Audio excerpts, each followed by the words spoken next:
biasanya timbul perasaan antara menyerahkan atau tidak gitu ya. Cuma dengan bahasa tega ya, kita harus tega biarlah anak-anak di usia remaja itu bisa disiplin di pesantren.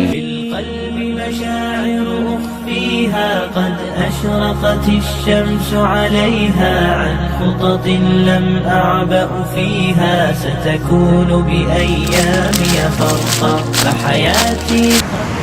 Kak, lapar nggak? Lapar banget. Ya kita cari ini bakso kawan ayah nih, bakso Jumbo Bahagia namanya. Kayaknya di sini nih, di Jalan Grand Wisata ini. Ayo udah ya. قد أشرقت الشمس عليها عن خطط لم أعبأ فيها. Assalamualaikum. Masya Allah, Ustaz. Apa kabar, Ustaz? Dari mana, Ustaz? Di rumah. Kafe mampir, Ustaz. Alhamdulillah. Iya, alhamdulillah nih ketemu nih. Ada pelanggan gede nih. Pas di sini. Kebetulan cari-cari. Yuk.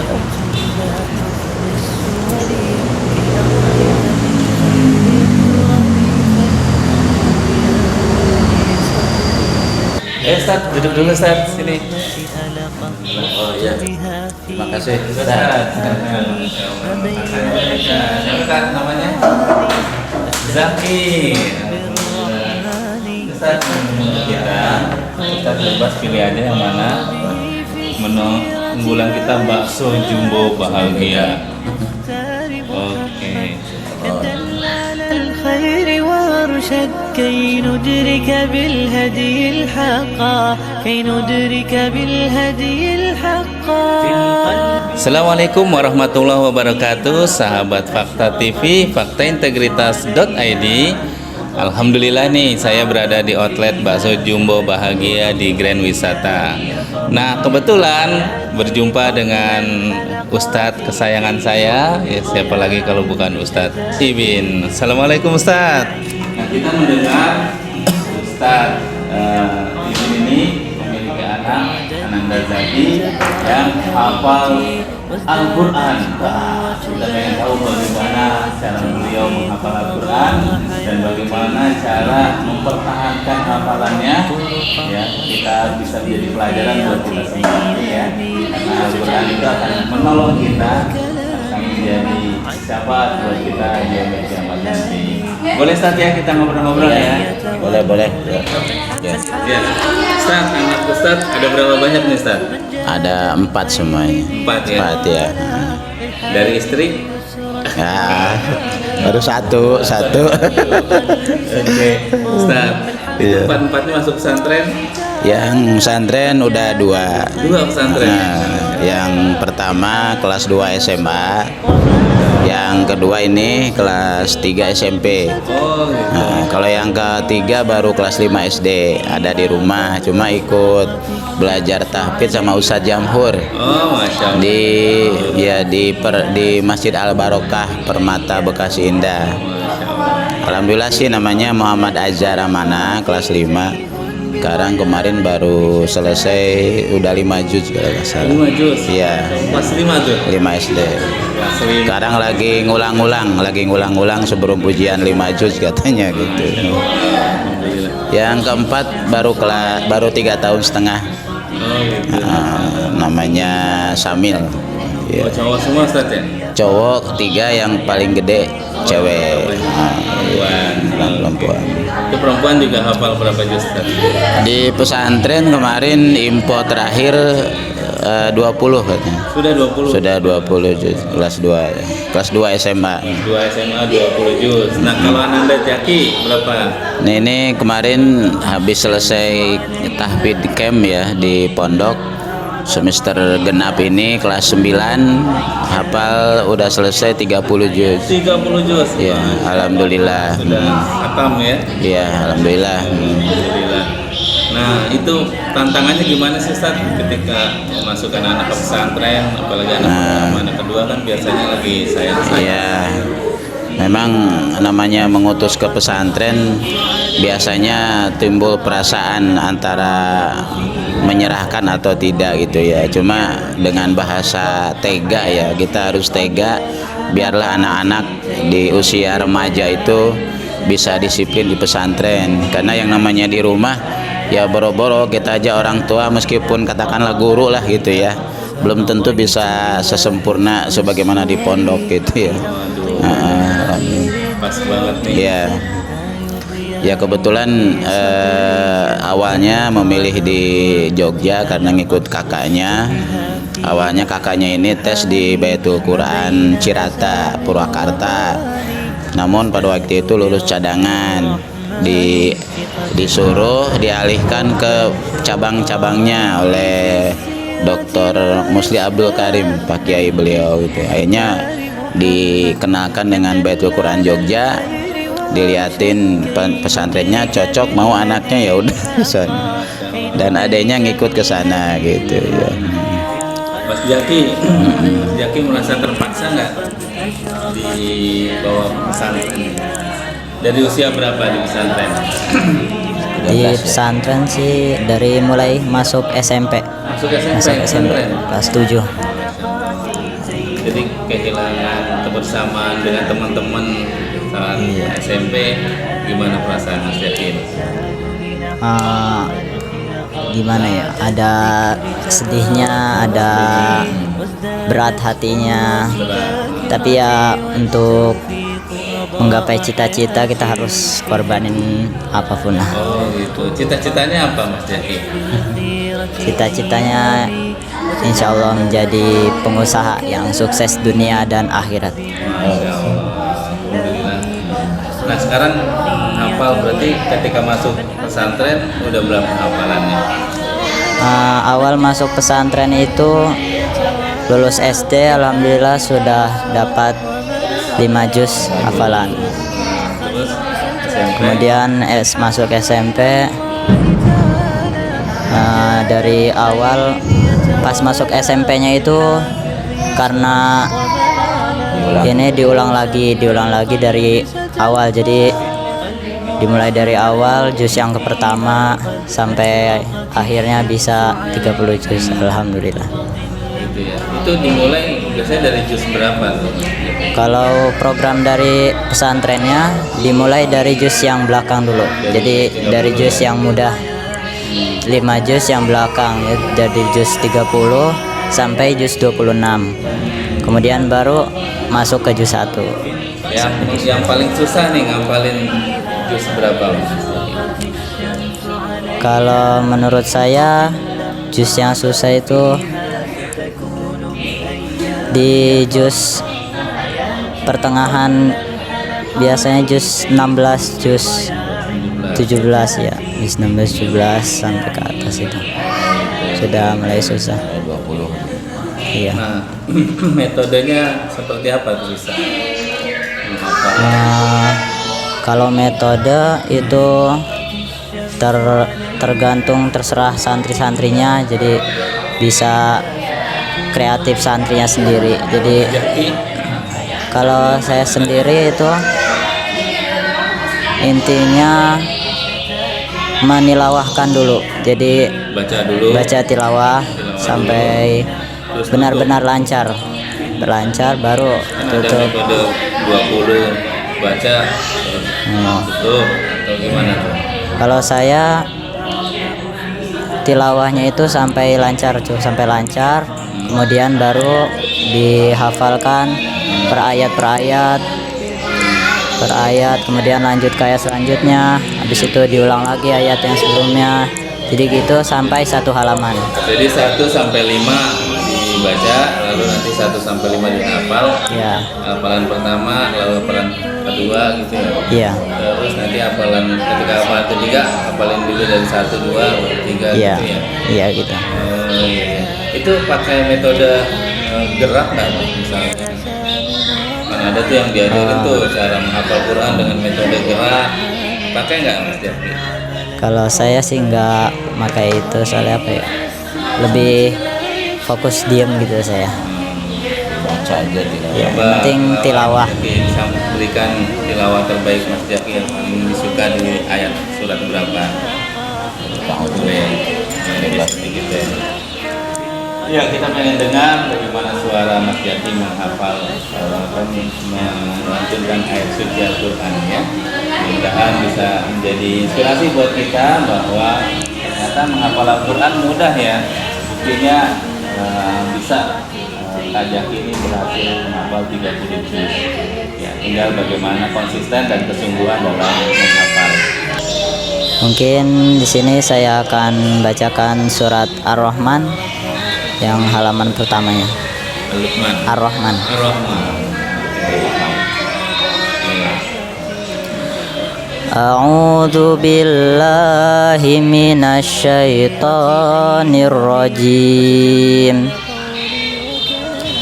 Bismillahirrahmanirrahim. Ar-Rahman 'allamal Qur'an khalaqal insana 'allamahul bayan. Asy-syamsu wal qamaru bihusban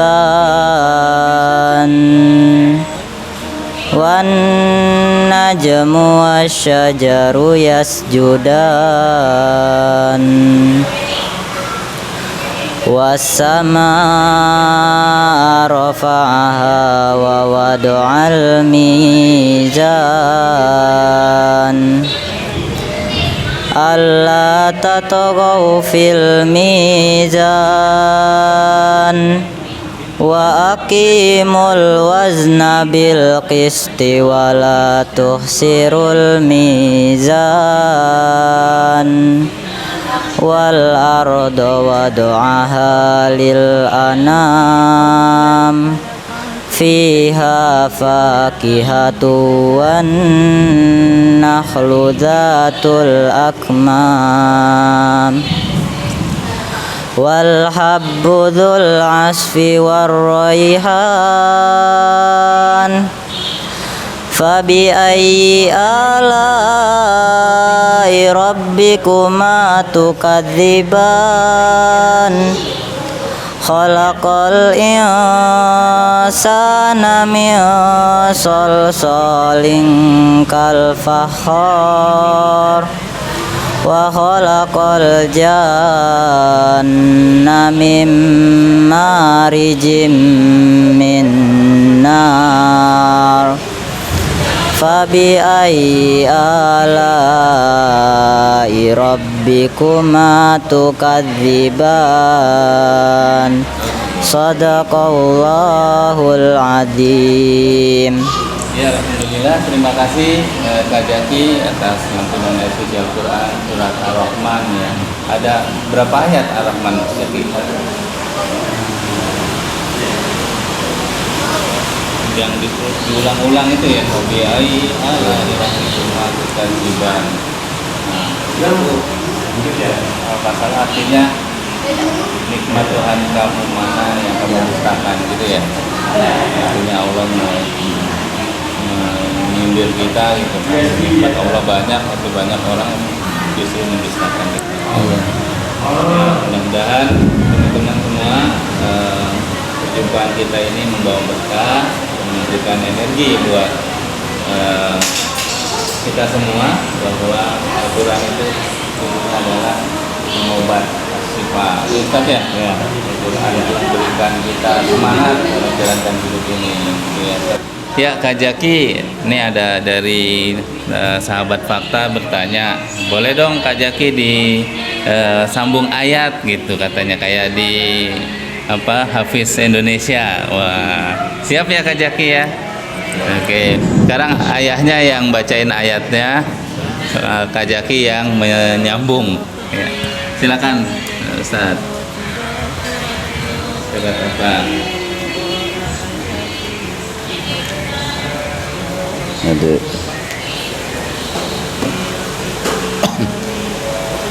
A'udzu billahi minasy syaithanir rajim. Ya ayyuhan nasu u'budu rabbakumul ladzi khalaqakum walladzina min qablikum la'allakum tattaqun. Ya, langsung lanjuti. A'udzu billahi minasyaitonir rajim. Bismillahirrahmanirrahim. Ya ayyuhan nasu ubudu rabbakumul ladzi khalaqakum walladzina min qablikum la'allakum tattaqun. Alladzi ja'ala lakumul arda firasyan was samaa binaa'a wa anzala minas samaa'i maa'an fa akhraja bihi minats samarati rizqan lakum fala taj'alu lillahi andadan wa antum ta'lamun. Sadaqallahul azim. Penasaran saya nih. Satu lagi. Ma lahum bihi min ilmin wala li abaihim kaburat kalimatan takhruju min afwahihim iyaquluna illa kadiba. A'udzu billahi minasyaitonir rajim. Bismillahirrahmanirrahim. Ma lahum bihi min ilmin wala li abaihim kaburat kalimatan takhruju min afwahihim iyaquluna illa kadiba. Fala'allaka bahi'un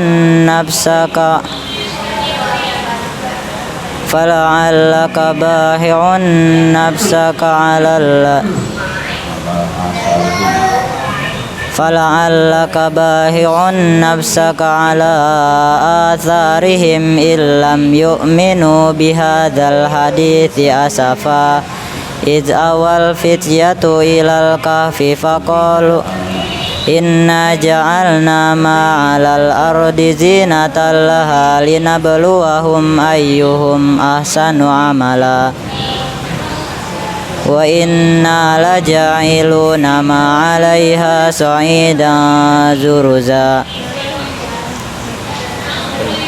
Sadaqallahul azim. Ya, Kak Jati, mondoknya di mana nih? Saya mondoknya di Pondok Pesantren Baitul Quran Yogyakarta. Baitul Quran. Ya, Baitul Quran Yogyakarta. Berapa di sana ada putra-putrinya ya? Iya, ada putra-putri. Tapi itu pondoknya pondok baru. Sekarang itu udah baru angkatan 5. Baru angkatan 5. Kiainya siapa? Kiainya Kiai Haji Abdul Muslih. Kiai Haji Muslih Abdul Karim. Oh, Kiai Haji Muslih yang di Depok. Yang ini juga kan syariah itu ya. Ya. Boleh Ustaz kasih motivasi buat kita supaya anak-anak kita bisa dekat dengan Al-Quran dan orang tua juga supaya tega tadi kan untuk pesantrenkan anak-anaknya. Pesan kita ya untuk seluruh generasi muslim, anak-anak baik usia emas ya, usia SD ya ataupun usia remaja, sebagaimana bahwa Al-Quran ini adalah merupakan sebuah wahyu Allah. Makanya ketika kita menghafal pun harus betul-betul dekat kepada Allah. Maka dari itu proses dalam menghafal ini tentunya diawali dengan mencintai kalam Allah. Setelah kita mencintai, suka dan rajin membaca, tentunya insya Allah Allah pun akan memudahkannya dalam proses belajar, baik menghafal maupun mendalaminya. Maka dari itu jangan sekali-kali kita pesimis, tetapi mendekatlah kepada Allah, sebagaimana juga Allah berfirman di dalam Al-Quran surat Al-Qamar itu sampai 4 kali diulang. A'udzubillahi minasyaitonirrajim.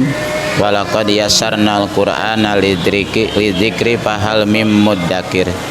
Jadi yakin pasti Allah telah memudahkan Al-Quran untuk menjadi pelajaran. Pertanyaannya, siapa yang mau mengambil pelajaran ini? Jadi di sini Al-Quran itu Allah janjikan bahwa mudah untuk dipelajari, mudah untuk dibaca, mudah juga untuk dihafal. Yang penting kita bagaimana tetap dekat kepada Allah supaya Allah memudahkan. Jadi anak-anakku, anak-anak semua kaum muslimin sebagai generasi, insya Allah Al-Quran menjadi bekal kehidupan di dunia, apapun pekerjaannya, apapun nanti jabatan kita, apapun profesi kita, dengan Al-Quran insya Allah akan sukses dunia akhirat. Mudah-mudahan kita berdoa kepada Allah, anak-anak kita semua oleh Allah dimudahkan dalam mempelajari dan mendalami Al-Quran. Sekian, mudah-mudahan ada manfaatnya. Baik, terima kasih Ustadz atas kunjungannya dan juga motivasi buat kita semua tentang pentingnya kita membaca dan menghafal Al-Quran dan tentunya juga mengamalkan isi dari Al-Quran itu.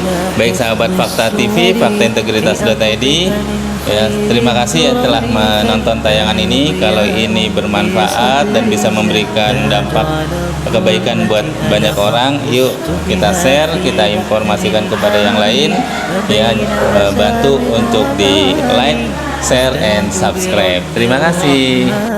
ثقة عملا حبا شوقا وبه في السيرة ما يشهد من نهج المختار محمد كم دل على الخير وارشد كي ندرك بالهدي الحقا كي ندرك بالهدي الحقا في القلب مشاعر أخفيها قد أشرقت الشمس عليها عن خطط لم أعبأ فيها ستكون بأيامي فرقا فحياتي قبل الحلقات تيه بضياع